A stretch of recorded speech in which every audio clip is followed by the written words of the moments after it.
Welcome to another Tuesday night podcast. And tonight we're talking about what it's like to make it in real estate. And whether you're a real estate agent that just started out or, whether you're thinking about, is a real estate career right for me? Tonight is going to really help you out with that. And I'm honored tonight. I have just a real superstar coming all the way from Dallas, Texas. Hi, I'm Todd Sachs. I'm a real estate broker here in Maryland. And if you guys don't know anything about me, I manage a team of agents here. We help buyers and sellers of both commercial and residential real estate. We have a broker network all over the country. So if you're an agent, you want to be part of my network, let's definitely hook up and talk. And tonight we're going to really get real about real estate. We're going to talk about sort of some of the real reasons why people don't make it. And unfortunately, in this business, there's a high attrition. I think it's like even as high as like over 80% of agents don't renew their license at year two when they, have to do that CE and continue their decision as to whether they want to stay in the business or not. And but tonight we're going to dive right in, and without further ado, I want you to meet Chastin. So Chastin Miles, he is a fellow agent. Like I said, he's got an amazing YouTube channel. Maybe you know who he is after tonight. You surely will. So Chasten, welcome to our show, and tell everybody about Chastin Miles. Thank you for having me, Todd. It's really awesome to be here. So yeah, about Chastin Miles. Well, I am a real estate agent, like you said, been in the business. This is my 8th year in the business, and I was that struggling agent when I first started out. Today, I have a very, very good real estate business, a nationwide real estate business. Like you pointed out, I have a YouTube channel, have written a few books, and now I spend a lot of time coaching agents all over the country how to do exactly what I did. So how to build that real estate business, especially when you're in that place of feeling like you don't know what to do. You don't know the next step. You don't even know anything. And so that's what my life consists of these days, including running my real estate team here based out of Dallas, Texas. So have you been an agent? You're in real estate really your whole adult career? No. My real estate journey actually started. It was back in college. Me and some of my buddies, we were looking for an not off market, but off campus place to live, because we were doing a lot of things on campus that you're just not supposed to do on campus. So we saw this sign that was advertising 4-bedroom houses for rent.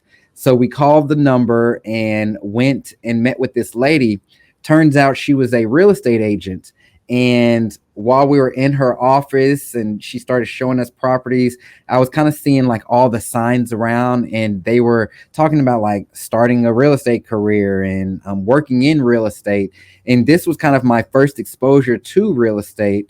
So as we were moving through this process of trying to get this rental property, I just started getting really nosy. I was like, so like, what do you do and how much money do you make and all this kind of stuff. And by the end of that process, I decided that I wanted to become a real estate agent. But prior to that, I worked at Blockbuster Video, if anybody knows what that is. Long time ago. Worked at Chuck E. Cheese's. I've been in sales for a gym. So, I've worked around at a lot of different places just in my adulthood. And I ended up getting my real estate license at about 24 years old. So what did you go to college for? For the dining hall. But no, so I started out in college going in for business, so like business management. Then I switched over to communications, and then I kind of switched over to psychology, and then finished in ended up in marketing, and then I just kind of gave up after that. So when you graduated, 22 years old? Yeah, so I didn't actually graduate because I decided to branch off, and I wanted to just be free. And so that was around 22 or so. Yeah. So about 2 years later was when I got my real estate license. What did you do in between from the time you said, I'm going to get out of this school? And by the way, I mean, I didn't even go to college. I went, for those of you that know me personally, I did go to college. I went to a community college for a minute. I guess I did a semester, and I was literally in business law class one day, and I had a break and went to get something to eat, and just never even went back. So, for those of you listening, we're not necessarily advocating to drop out of college, but so what did you do, Chasten, for the next 2 years? So I actually worked in sales for a mobile phone carrier. So I did that. That was like my first taste of commission based lifestyle, whatever you want to call it, because I was earning commission on selling cell phone plans and mobile devices. So yeah, I did that for a good while actually. And then who originally you had that experience with the lady with the rental house, but at what was that moment when was there somebody that introduced you to then get your license, try and get your license, or did you come up with that completely on your own? No, funny thing, I mean, once she told me that, I was kind of like adding up the dollar signs in my head. I was like, wait, I'm on this college campus. I know a lot of other people who want these rental houses. So I'm going to help all these people and just be so great at this. So I asked her, what did I need to do to become a real estate agent? And she said, just enroll in real estate school. Like, we have a school here. They had a school at that brokerage. So I signed up for the courses and ended up getting on a payment plan for these courses because I didn't have a lot of money to pay for them all in full. So I got on a payment plan and I was doing really well in it. Like, I was sitting on the front row every class. Like, I was a better student in this real estate school than I think I was actually at college. And so as I was going through it, it was time for that next payment to be due, and I didn't have it. And so I had to drop out of that real estate school. And I remember as I was walking out, and I was telling the guy, he was this guy, he was sitting on the front porch, and I believe he was smoking a cigarette, but he was like the manager of that real estate school. And I said, look, I'm gonna come back. I just can't pay right now, but I will come back and I'm gonna get my real estate license. And he actually said to me, he was like, I hear that all the time, and you're not coming back. And Wow. I don't know. It was just one of those moments. I was like, yeah, right, buddy. I'll be back. Turns out I didn't go back to that school, and it wasn't until 2 years later in a move to Texas that I enrolled in real estate school online this time, and actually finished the whole course and got my license. And did you start with a team or just as an individual agent? No, I pretty much started looking in a room, wondering what to do. So at the time, since I was online, I was just trying to soak up whatever knowledge that I could, even knowledge on what brokerage to join and what to do and all this kind of stuff. So I ended up doing research, and I looked for like the top brokerage in my area.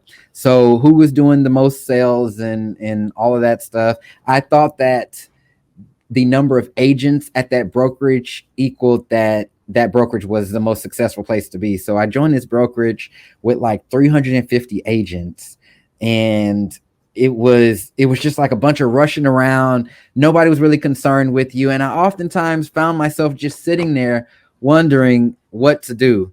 And that's what I feel like attributed to not only my success but truly to my struggle, because I had did all this work, I had gotten my license, and I was in it, and now I felt like I was starting something, and I didn't have any type of direction.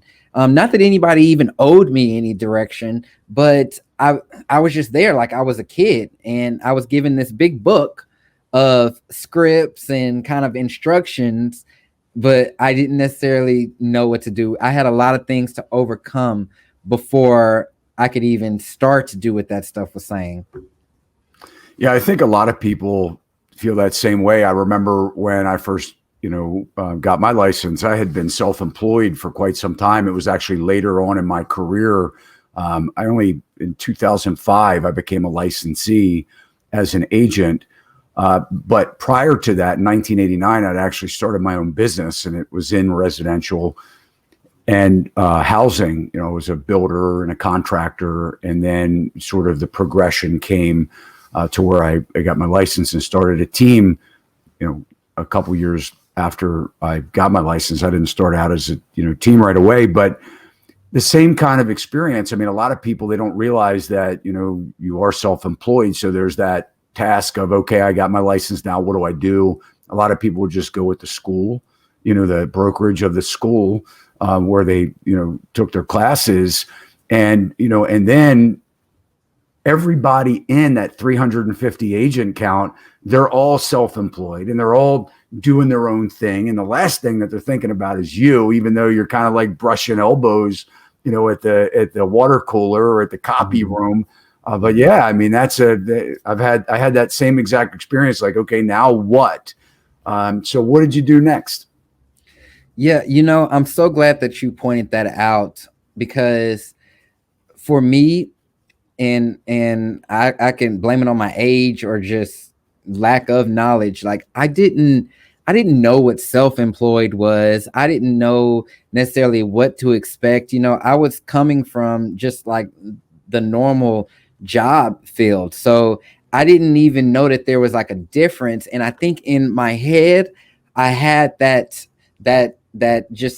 past knowledge of this is how it's supposed to be. And it was so weird to me when I realized that I wasn't getting any help, or when I realized that like nobody was really concerned about my success. And that's what led to what I did next, because that was what clicked. Like once I got in my head that like, okay, Chasten, if this is going to happen, you're going to have to make it happen. This is the not so glamorous part that people don't really talk about.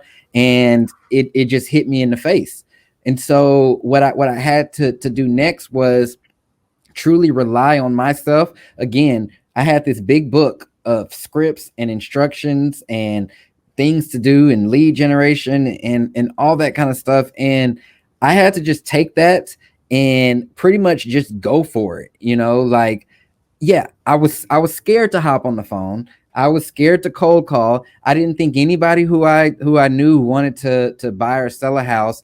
I didn't know anything about pre-approvals and this and that, but I became just like an investigative sponge. Like whatever would pop in my head, like what is a pre-approval? Or if I was reading something and I saw a term in there that I didn't know, I was immediately starting to look it up, starting to research. I mean, you would have thought that I was trying to write this huge thesis for a revolutionary drug or something, because I became so obsessed with just trying to understand this so that way I can make it work for me.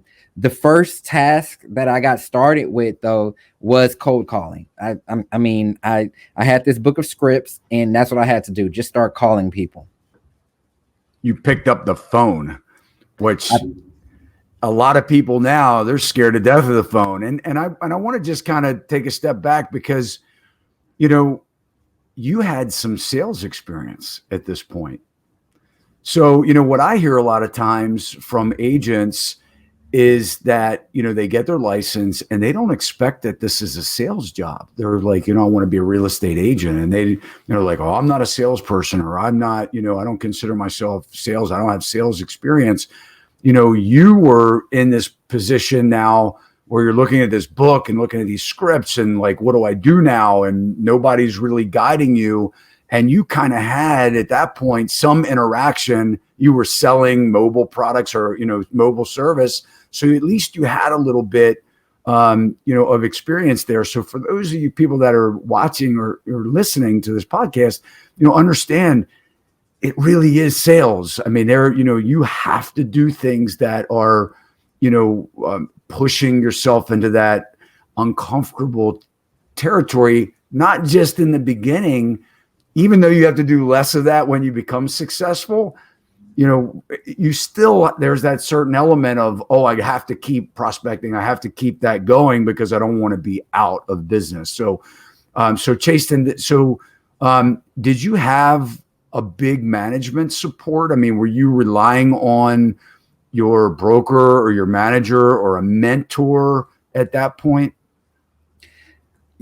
I think that I wanted to rely on everything, and I went into the door trying to rely on everything and all the different resources and stuff. But here's the thing: I joined, a big box nationwide broker, and so they had everything set up. They had the systems, they had the tools, they had everything, but it was one of those situations though where like you don't know what you don't know.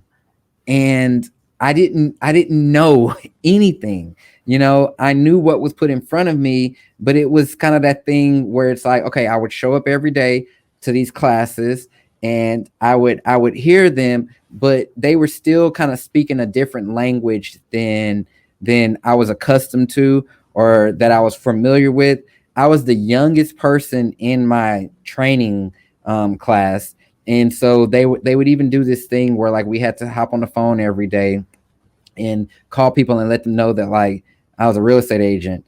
And I would hear all these people around me. They're having these great conversations with people and, people just in their network. And like, I'm calling people who I used to, get drunk at with, at the bars. And they're like, yeah, dude, so what? They could care less, And so I had this feeling that like I was at a disadvantage, but like truly knowing what I know now, I was putting more limiting beliefs on myself than were probably necessary, and that's when that transition point happened where, like I said a few moments ago, I had to realize that, hey, I got to make this work for me. I have to do it for me. And once I was done with that training class that they put us in for, I want to say it was like 6 weeks, it was kind of, okay, go out and make it happen. Like, we're here if you have any questions. But I would literally have every single question if I was to go and ask questions. And so I just didn't. I really relied on what I had there, and I just had to make it work. I would say most of my real estate knowledge came from experience. I was literally that guy that would try it out and, oh, this isn't right, or, oh, I got to make an adjustment here, or so all of that built on top of each other, because I never was really relying on a book or some secret system or anything like that. It was literally brick by brick from the ground up. So what do you tell people now? So you have a new agent, or maybe someone that wants to get their license. I mean, what kind of real conversations do you have with them? So my real conversations, first, I'm just gonna find out if this is truly for them, because I feel like sometimes people see a side of real estate, and they think it's just going in and out of homes and going to closings and hosting open houses, but they're not seeing the actual side where you're building up the business. And so I just like to be transparent about that stuff. Like, here's what you can truly expect. But one important thing that I also tell everyone is kind of that thing of forget what you think that you know, or forget what, all of that stuff, because that's the one thing that will hold you back from really pushing yourself in this business. Saying things like, oh, people are going to hang up on me, or, oh, people don't like people cold calling, and it's just like, they're thoughts that you think are true, when in actuality you get to doing it and you find out otherwise. I had a fear of hopping on the phone, but my fear wasn't that someone was going to hang up on me. It was like, well, what if I say the wrong word?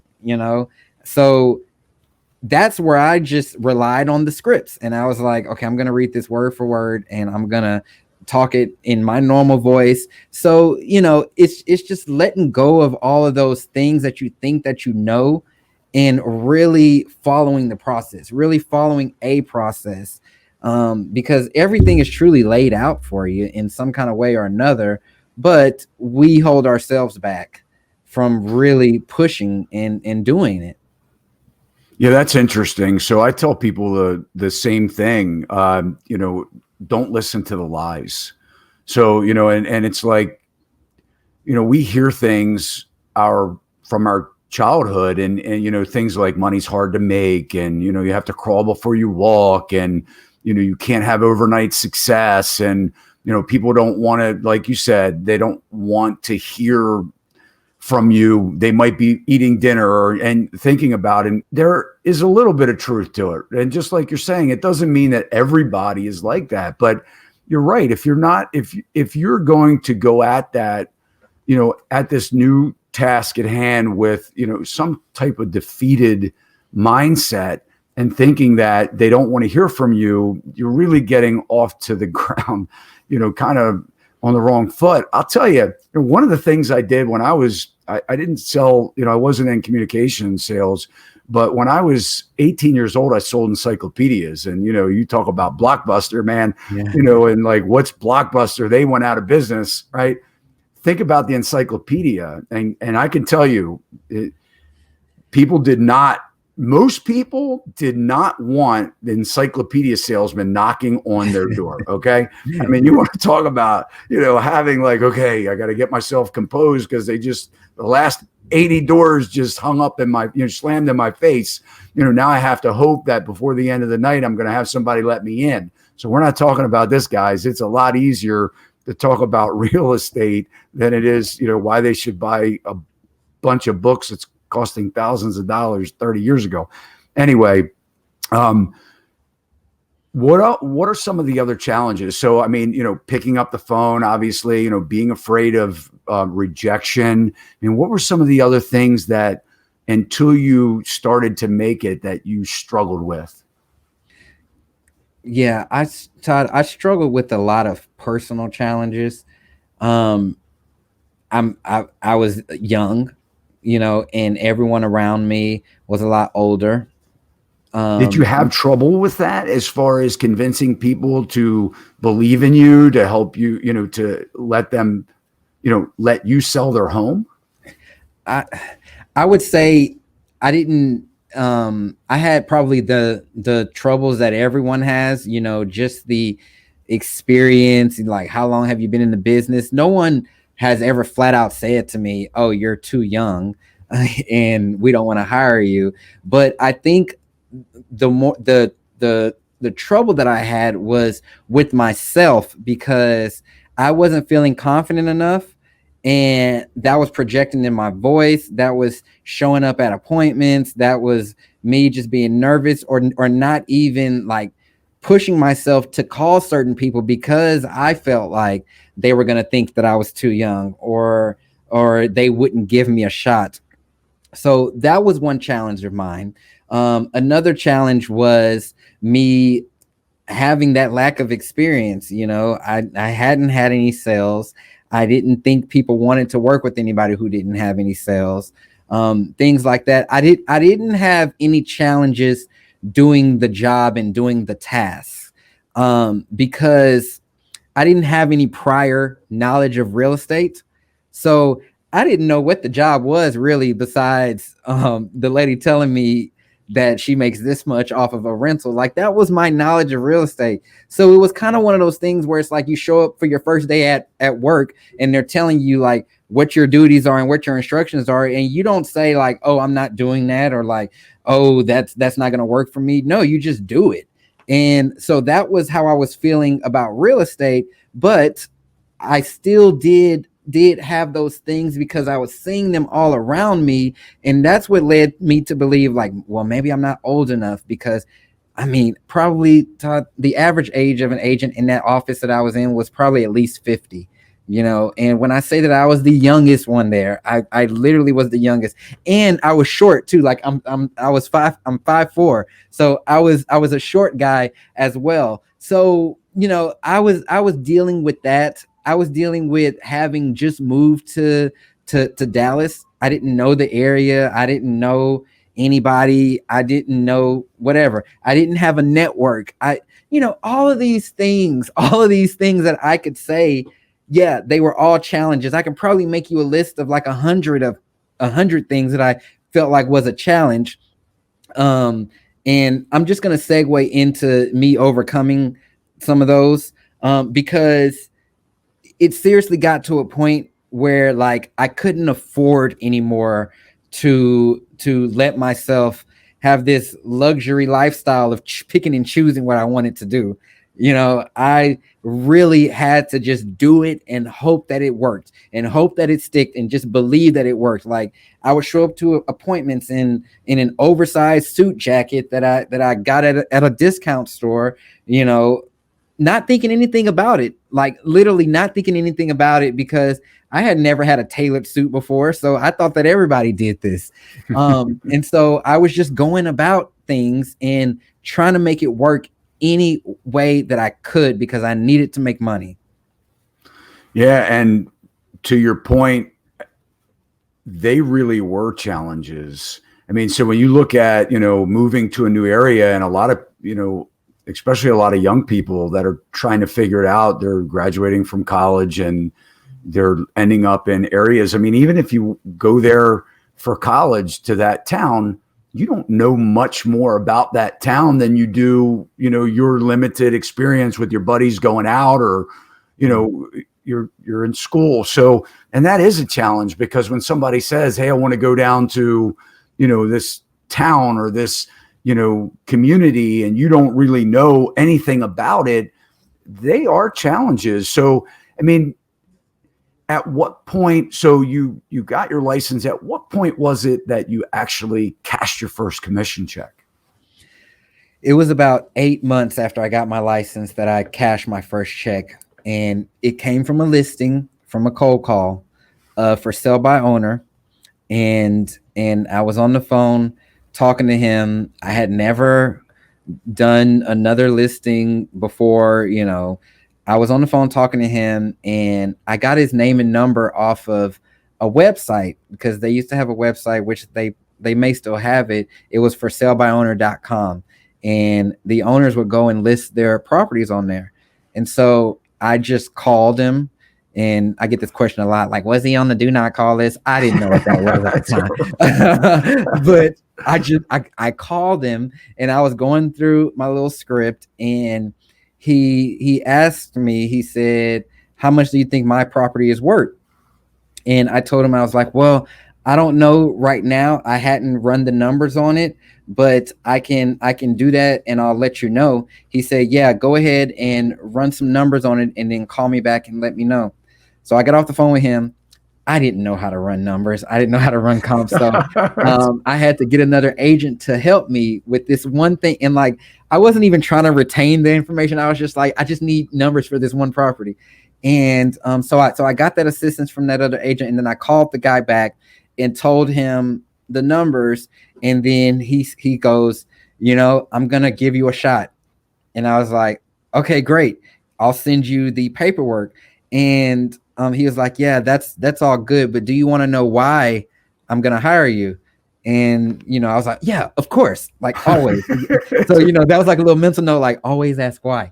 Right. So he told me that you actually did what you said that you were going to do, because I mean, I called him back with the quickness. Like I got off the phone, ran those numbers. I probably called him back within like 15 minutes. And he said that's what he likes in a professional that he works with. He told me there was a lockbox on the door. It already had a key in it, because remember, he was trying to sell it for sale by owner. I sent him the paperwork electronically, and he signed it, and that was my first listing. We hadn't even the first time we actually met was at the closing table. Wow. And so it was quite an experience. But it was one of those things that really pushed out a lot of those limiting beliefs that like I had, because it was like, Chasten, just do what you say that you're going to do. Just provide great service. Just use this script. And once I got that taste of that, then, from there, that's all I did. Just did it on rotation. But it took 8 months for that thing to sell. I got totally bullied by the agent on the other side, but I learned a lot in that sale. That's not uncommon, 8 months before you get paid. And today, things close a lot faster than they used to. We have 30-day closings or less than 30-day, closings. And that's when we get our pay, right? Even though our job is technically, to teach you in school that as soon as you bring that ready, willing, and able buyer and you get that accepted contract, then your job's done. Well, really not, because you haven't been paid yet and you still have other things to do. But really, when you get into the office and you start to find your groove and you get through, like what Chasten's saying, you start overcoming these challenges and deciding, first of all, that you're going to stick with it. You're battling like, my gosh, can keep affording to put fuel in my car? And and then, so what happens is you finally get to that point of where you get that listing. Well, then you have to put it on the market if that's how you're going, or if you get that buyer, which I always say is the lowest lying fruit and the fastest sale, hopefully, when you're looking at the two, because, you're going out, you're finding them, and then boom, you're not marketing a property. And let's say you finally get that sale 3 or 4 months later, and then it takes another 30 days to get paid. So there is that period of time. Unless, guys, and a lot of people get their license with this motivation, you have somebody in wait, right, Chasten? There's a lot of agents are like, oh yeah, I got to get my license now because my friend wants to buy a house, or, my mom wants to sell her house. So what were you thinking during that 8-month process? Were you thinking, I can't do this, I have to get a job? It's funny you asked that, because I was vigorously trying to get this home sold. I was hosting an open house at this home every single weekend, both Saturday and Sunday, doing every single thing that I knew that I could do to get this home sold. And I remember one morning I was getting ready for the open house again, wearing my same little suit or whatever you want to call it. I was getting ready to go hold this home open for probably the 30th time. And it was one of those moments where I had like a quarter tank of gas and I had to drive across town to this listing. And as I was getting myself together and walking out of my house, my electricity turned off. And it turned off because I hadn't paid the bill, and I didn't have enough money to pay the bill. Nonetheless, I was like, I'm gonna go do this open house. So I got in my car and drove across town and set up. Since my electricity was off, I planned to be at this house all day, because I was just like, I'm just gonna be there. It was a vacant home. And so the first hour went by, nobody came in. Second hour went by, nobody came in. And by that third hour, I kind of knew that nobody was going to be coming, because again, anybody who wanted to see the home probably already saw it at one of my previous open houses. And so I was in this vacant house. I was in this large vacant house. It was kind of just like a real cold feeling in there. There was no furniture, wood floors everywhere. And I remember walking to the front door and locking the front door early. And I literally just had a breakdown, like right then and there. I fell to my knees, bawling my eyes out, because I was just thinking about my life at that time. I gotten into this business. I've spent all my money. My electricity is off at home. I barely have gas in the car. I didn't know what I was going to do. It was at that point where I felt like I had completely failed at this business.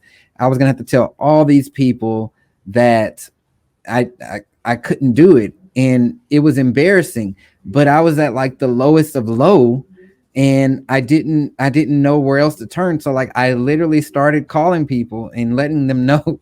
Like I started with my family, and I called one of my aunts, and I was just like, I can't do this anymore. Like this is it for me. I tried. I appreciate everybody for, encouraging me. But I can't do this. And it was that moment that, yeah, I thought I was just gonna have to go back and return and get a job, and I thought that it was over. So, what were they telling you? And I asked this because I talk to a lot of agents. I try and find out. Like when they're we're kind of interviewing, or I'm hearing of somebody that has been in the business for a little while, and they're like getting to that 8 month mark, or maybe it's even a year, and there's all these different pressures that are happening. Were you getting any kind of pressure from your family, like Chasten, you got to get a real job, like maybe you even borrowed a couple bucks along the way, and they're like, geez, like how long are you going to do this thing? Yeah, I wasn't getting any pressure because I wasn't very vocal about what was going on. Nobody in my family knew that I was in that position. I had pawned or sold just about any and everything. I was eating like ramen noodles, and I mean barely eating, and like, so nobody knew. And as real estate agents, and as I was hearing how I needed to be marketing and this and that, we got to market ourselves like everything is great. And so everyone was thinking everything was great, and I was just moving right along, when in actuality I couldn't even see where to go next. Like I was a week or two away from getting evicted out of my apartment because I knew that I wasn't going to be able to pay the rent the next month. So it was quite a shock when I did make those phone calls, and they even taught me a really good lesson. Nobody will know that you need help unless you ask for it. And I tell agents that all the time now, because especially in this business, you ask any agent, oh, how's business? They're going to say, oh, business is great, I'm so busy. And when in actuality, they're probably not. And they are feeling the pressure, but we feel like there's this image that we have to maintain in order for anybody to take us seriously, when in fact, I just needed to be a human. I just needed to be a normal person. We all have our struggles, but it doesn't have to get that far if you just open your mouth and say something. So when you hit that point to where you were calling, relatives saying, "Hey guys, thanks for your support. Um, you know, um, I started my own business, right? And it's not easy. And for those of you that are starting your own business, I mean, the odds are not in your favor. I mean, this isn't for everyone. At what point did you say, um, you know what, we're doing this?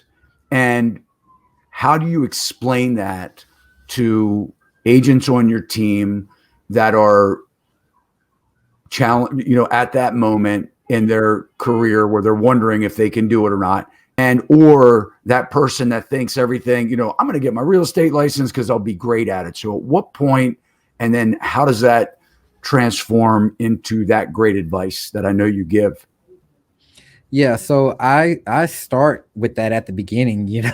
A lot of my videos out there is me telling about just this stuff here. Now, as far as my team goes, and other agents go, a big reason why people feel like that it's not going right or they're doing something wrong is because of what they're seeing around them, or what they may be seeing from somebody else who's been in the business for a little while, who's found success, who's broken through. And so one big thing that I do personally is I make people feel like this is normal. I mean, because I only have my story to go by, and I'm very comfortable with my story. I've shared a lot with you, and I let people know, like, hey, this is what I went through. And it sounds like it's even worse than what you're going through, but I'm not going to judge your story. But this is what I went through. But I didn't quit. I felt like I wanted to probably 30 times already, but I didn't quit. And this is what it is today. And so when I put it in that type of perspective, it's like, okay, I want everyone to feel like if this guy can do it, like the uneducated, couldn't talk right, really young guy who didn't have any help and no money, if this guy can do it, then I can. And so that's why I truly try to inspire and motivate and coach agents just on that stuff, because if you can break those limiting beliefs in your mind and know that it's truly possible, and not possible because of your friend or who else, who's making it seem like it's one thing when in actuality you're experiencing another. But if you can just break through all of that and just follow the process, then it can truly work for you. But the big problem that a lot of people have is they're not willing to submit to it. Like, they're not willing to submit to the process. They're not willing to pick up the phone. They're not willing to organize their day or time block or have these conversations. And that's where the problem lies. Yeah, and a lot of that goes with them, I guess, not really realizing that they are starting their own business, but also that, they feel that they're not a salesperson. So they don't want to pick up the phone and cold call. And they, some of these things. So, if you're watching this and you're struggling, you're a new agent and you are struggling with that, as Chasten has clearly said, that is a big part of him making it or having that success, is actually pushing himself to do those uncomfortable things, breaking by and past those barriers, those lies that, they don't want to hear from me, or that, and I want to add something to it as well, because I know your situation is, a little different because you did start so young. So you didn't have a lot of the pressures that are outside of your own pressures and being broke. Some of the pressures that a lot of people go through, and guys, and this is real because I hear it a lot, is a lot of it comes from spousal pressure or family pressure. But let's just talk about the spousal pressure or significant other pressures, because what happens is, somebody gets their license and they're like, man, I really want to do this business and I love real estate, for whatever that meaning or reason is. And everybody's interests are different on why they want to get into the business. But they're really excited about it. So they get their license, and, and I always say to people too, that's a big deal. Like Chasten was at the front of the class, was absorbing the content, learned it, was more excited about it than college. And I always say to people, if you're taking the course and you're really excited about what it is you're learning, chances are you're off to a good start. And, so then you get your license, and then you come through these struggles that Chasten is explaining, that everybody goes through, that is normal. And then all of a sudden now we add another element to it. And that other element becomes that spouse or significant other that after 8 months or 9 months says, this just isn't working. Like, you need to get a real job, and you're struggling and you're trying and you want to be positive and you want to, get up and continue to do it. But a manager, a broker, a mentee or mentor relationship, with somebody like having, a Chasten as your coach, they can't overcome those types of support issues. So, really make sure that you are speaking with people that are in the business so that you get it, listening to podcasts like this, where you go, man, I really have to commit to this long haul. Because guys, I can tell you that is one of the biggest contributing factors that people start to give up. And then, more importantly, when it comes to renewal time, getting that license renewed, they just don't do it. And I think that's what attributes to the big attrition of this wonderful business called real estate. Now, Chasten, let's dive into, what's your opinion of, can I do this part-time? Yes, my opinion of, can I do this part-time? I tell people, yes, all the time. Like, you can do it part-time, but you won't make that full-time money. And just because you are part-time does not give you any breaks or discounts in this business. And so it's possible. Like, I know agents who have found their success doing it part-time, and they've made the money that they needed to make. But just because you are part-time does not mean you have to do any less cold calling, any less open houses, any less, like, it doesn't change the job. It just makes your life more difficult, because now you're having to juggle two. I feel like there are certain people who part-time can work for, but there are those other people who are never really going to push themselves hard enough because they have that cushion there. And so I tell people that are in that position, like just don't even try, because you're going to spend a lot of money doing this and you're not going to be putting in the work that you need to do. Now, I have an agent here on my team who's part-time, and I normally don't hire part-time agents, but I like to say that he courted me for like months to be on my team, and I finally gave him a shot, and I told him, I said, look, you're an exception. I don't know how this part-time thing is gonna work out, but if you say that you're gonna do it, then you're gonna do it. No kidding you. This man, every single day when he gets off of work around like 4, he's in this office till probably around like 11 o'clock at night. His weekends from sun to sundown every single day is working in real estate. He's on his lunch break. He's hopping in on our training secretly. He is the part-time agent model. And he was a top producer here on my team last year, Wow. but he was using every single second of his day that he wasn't at his job to perform in this real estate business. A lot of people won't do that, because they'll start saying, "Oh, I need sleep," or "I've been working all day," and that's where the problem lies.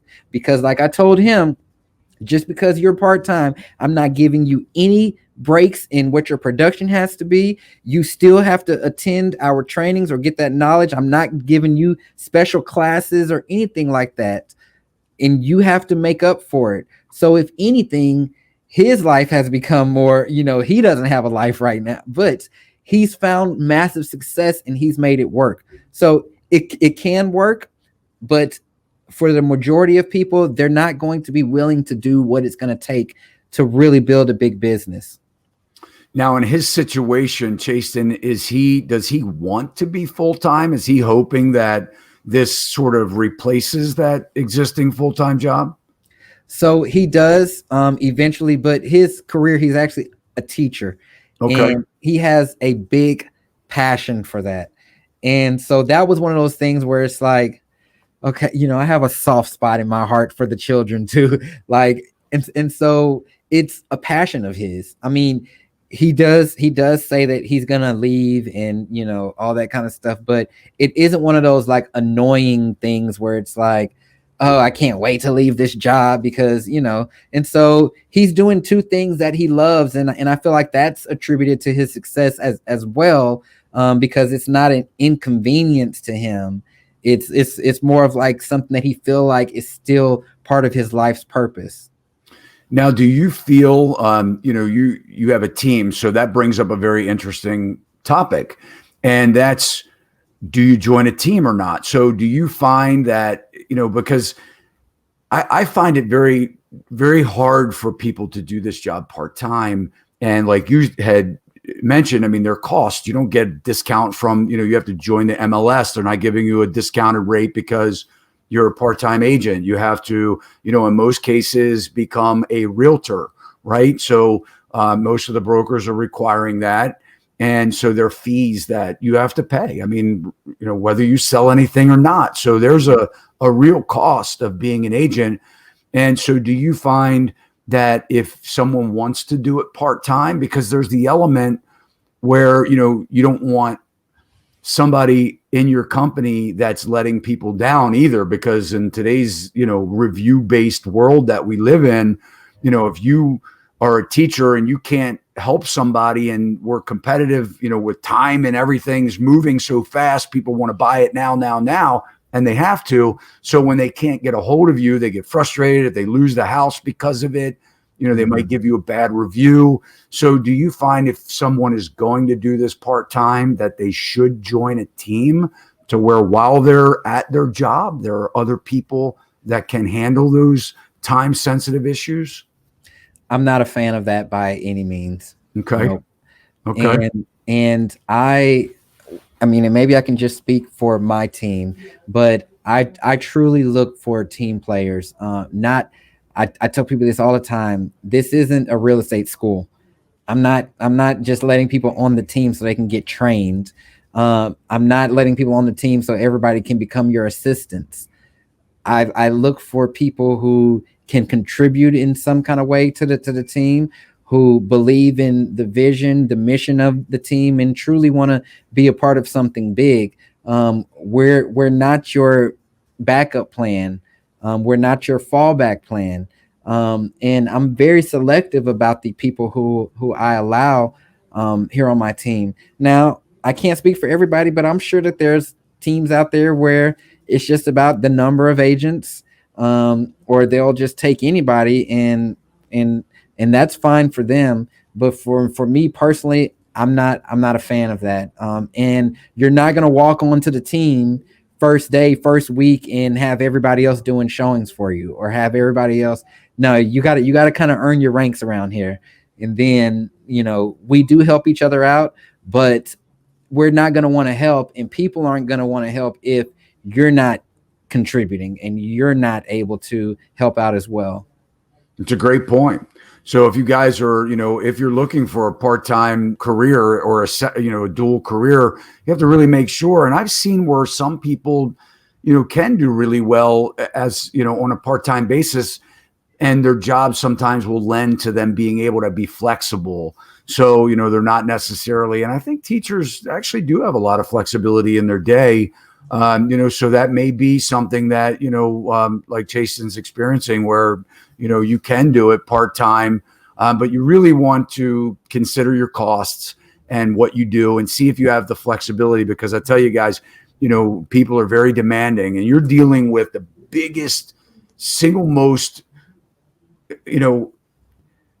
the largest investment that anyone makes really in their life. It's their home. It's where they're, raising their family and, hoping to earn some equity along the way. So their tolerance for disappointment is really, small, and, lose that house for them, that they want so badly, and they couldn't get a hold of you, and someone else put it under contract, and you'll find out what we're talking about.